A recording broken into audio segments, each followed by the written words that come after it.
नमस्कार बच्चों, बीसीए वाले के इस ट्यूटोरियल में आपका स्वागत है, अभिनंदन है। और हम लोग पढ़ रहे हैं क्लास 9 का मैथमेटिक्स, और ये मैथमेटिक्स का चैप्टर 7 है, इसका नाम है त्रिभुज। और पिछले 2 क्लास में हम लोग त्रिभुज का इंट्रोडक्शन पढ़ चुके थे, और यहाँ मुझे जानना है समरूपता की कसौटी के बारे में। किसके बारे में? समरूपता के कसौटी के बारे में। हमने बताया था कि पिछले क्लास में हमने बताया कि यदि 2 त्रिभुज सर्वांगसम होंगे, 2 त्रिभुज सर्वांगसम होंगे, कब होंगे? जब 2 त्रिभुज के संगत कोण और संगत भुजा आपस में बराबर हो। और इसके लिए हम लोग अब तक 2 नियम पढ़े हैं। एक SAS नियम था और एक ASA नियम था। मतलब ये, यदि 2 त्रिभुज के 2 भुजा बराबर हो, एक कोण बराबर हो, तो हम कह सकते हैं कि सर त्रिभुज क्या है। यदि 2 त्रिभुज के 2 कोण बराबर हो और या फिर एक भुजा बराबर हो, तो हम कह सकते हैं त्रिभुज क्या है? सर्वांगसम है। क्या है? सर्वांगसम है। और सर्वांगसम का सिंबल कैसे होता है? ये सर्वांगसम का चिन्ह है। कोई ऐसे लिख दिया, इसका मतलब क्या लिखा है? सर्वांगसम लिखा। क्या लिखा है? तो देखिए नंबर 5 प्रश्न क्या बोल रहा है। नंबर 5 प्रश्न में भी आकृति दी हुई है। आकृति को ध्यान से देखेंगे और बनाएंगे। चलिए ध्यान से, सवाल क्या देख रहा है, सवाल बता क्या रहा है। पहले से अपना बोर्ड तोड़ पर लिखना देखना, हाँ तब बंद कर देना, और बस यहाँ मुझे देखना है। यहाँ देखना है कि यहाँ सवाल क्या रहा है और हो क्या रहा है। हमने कहा कि सर ऐसी आकृति है, एक आकृति BAQ है और ये इस तरह है, और इससे बीचों बीच एक रेखा गुजरती है, इसका नाम है L। क्या गुजरती है?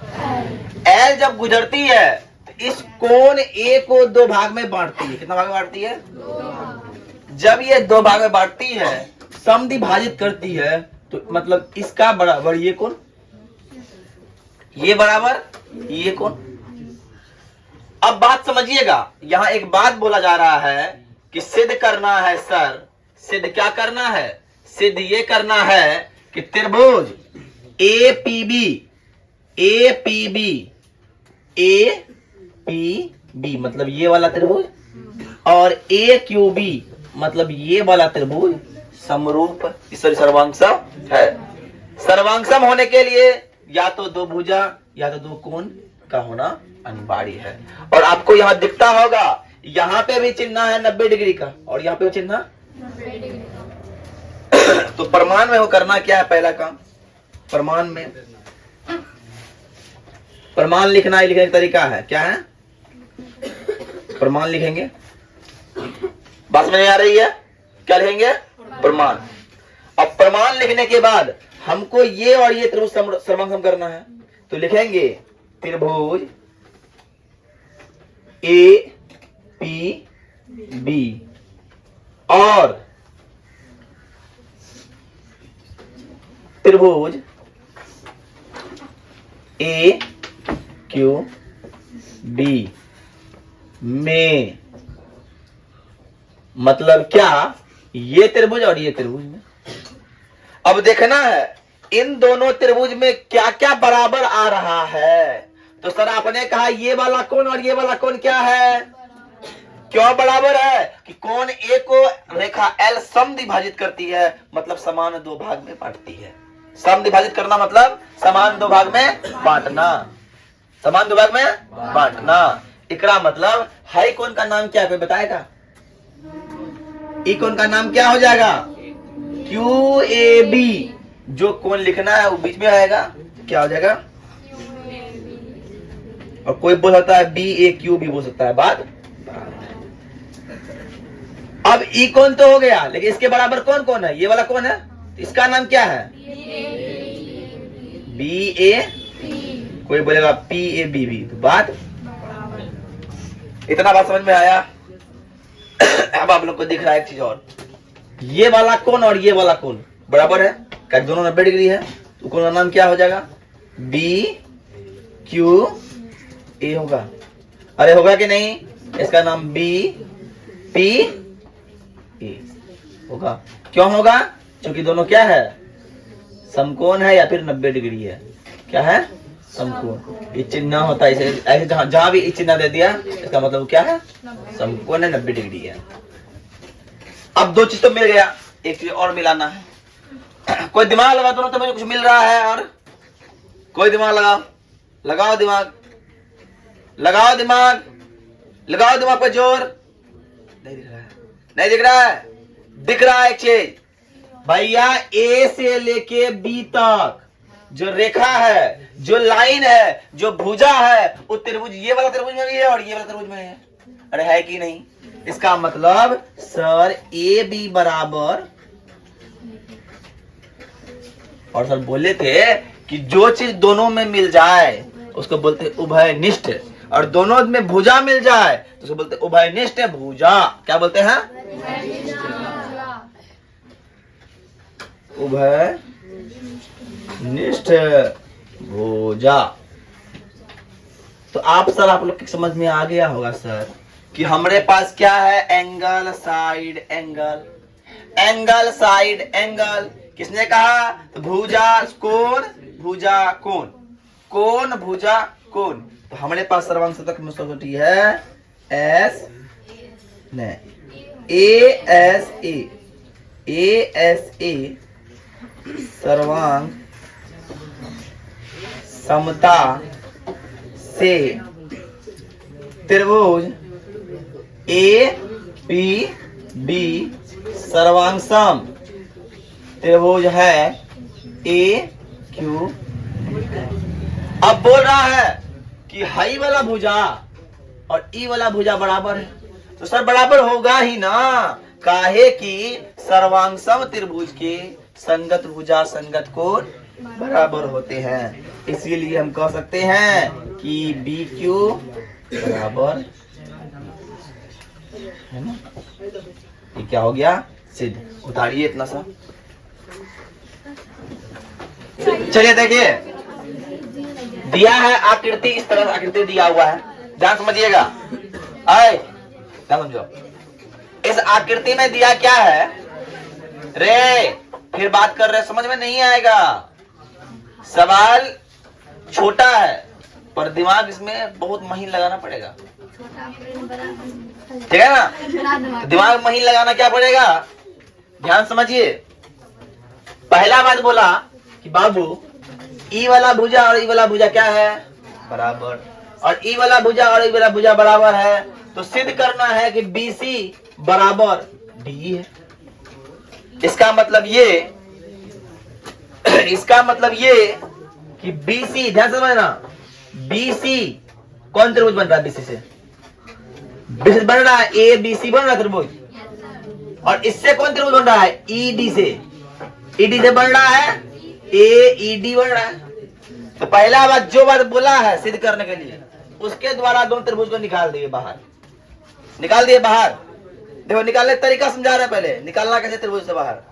पहला हमें निकालने क्या बोला? तो निकालने बोला BC बराबर DE, तो BC से ई त्रिभुज बना और DE से ये त्रिभुज बना, दो त्रिभुज को निकाल दिए बाहर। पहला बात। दूसरा बात बोला कि सर ये वाला भुजा और ये वाला भुजा क्या है? बराबर है। हमने ये दोनों को बराबर दिखा दिया, और बोला ये वाला बराबर, तो ये और ये को बराबर दिखा दिया। बोलो यहाँ तो कोई दिक्कत?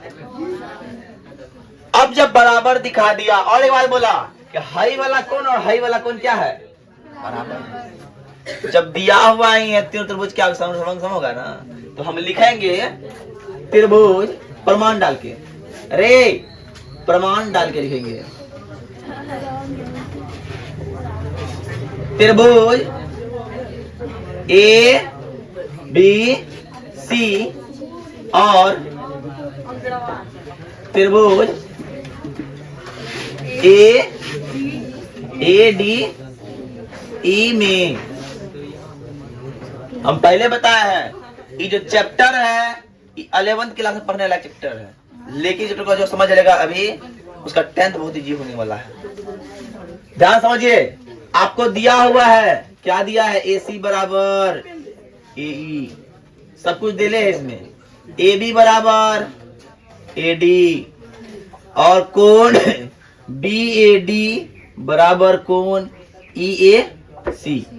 क्या हम देखिए एस ए एस सब दिया हुआ, लिख दो, दिया है ना। एस ए एस सी त्रिभुज ए बी सी सर्वांगसम त्रिभुज है ए डी ई। और जानते हैं सर, जब तो त्रिभुज सर्वांगसम हो तो ओकरा संगत भुजा है, ये दोनों संगत भुजा हुआ ना, क्या होगा, बराबर होगा। इसीलिए बी सी बराबर डी ई।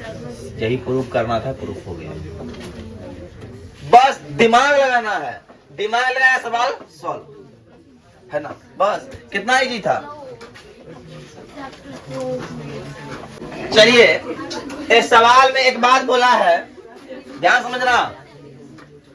कॉपी किताब को रख दो और हमको देखो और टुकुर टुकुर बोर्ड को देखना है।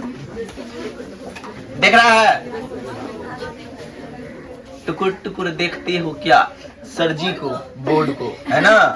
तो अब आते हैं, सवाल यह बोल रहा है कि सर ये जो आकृति दिया है ना, आकृति में ए बी का मध्य बिंदु पी है, ए बी का मध्य बिंदु पी है। अगर कोनो चीज का मध्य बिंदु है मतलब क्या है, ध्यान समझो, अगर ये मार्कर का मध्य बिंदु ये है, इसका मतलब बराबर इधरो बराबर इधरो, मतलब ई बराबर ई, मध्य बिंदु मतलब ई बराबर, बात क्लियर।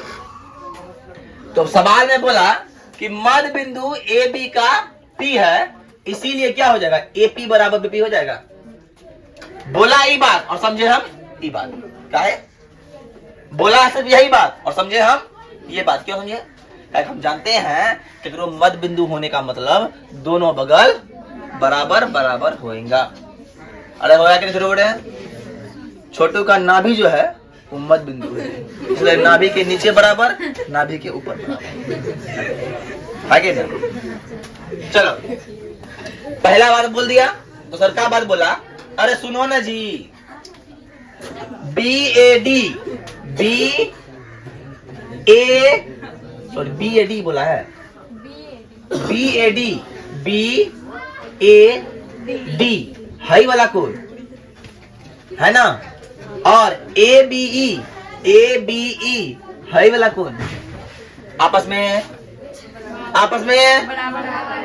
दूसरा बात ई पी